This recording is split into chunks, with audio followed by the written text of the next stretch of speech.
মাধ্যমিক পরীক্ষায় কম নম্বর পাওয়ায় আত্মঘাতী এক স্কুল ছাত্রী। ঘটনায় সরগোল বড়াবাজার এলাকায়।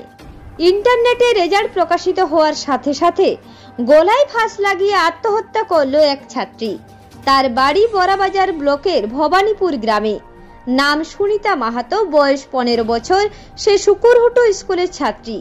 মাধ্যমিকে রেজাল্ট প্রকাশিত হওয়ার সাথে সাথে তার নিজের বাড়ির মধ্যে আত্মঘাতী হয় ওই ছাত্রী। ঘটনাটি ঘটেছে বৃহস্পতিবার সকাল 11:30 নাগাদ।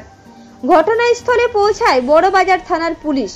দেহটাকে উদ্ধার করে ময়নাতদন্তের জন্য পাঠানো হয় পুরুলিয়া দেবেন মাহাতো গভর্নমেন্ট মেডিকেল কলেজ ও হাসপাতালের মর্গে। স্থানীয়দের অনুমান, মাধ্যমিক পরীক্ষায় আশানুরূপ ফল না হওয়ায় আত্মঘাতী হয়েছে ওই ছাত্রী। তবে পুরো ঘটনার তদন্ত শুরু করেছে পুলিশ।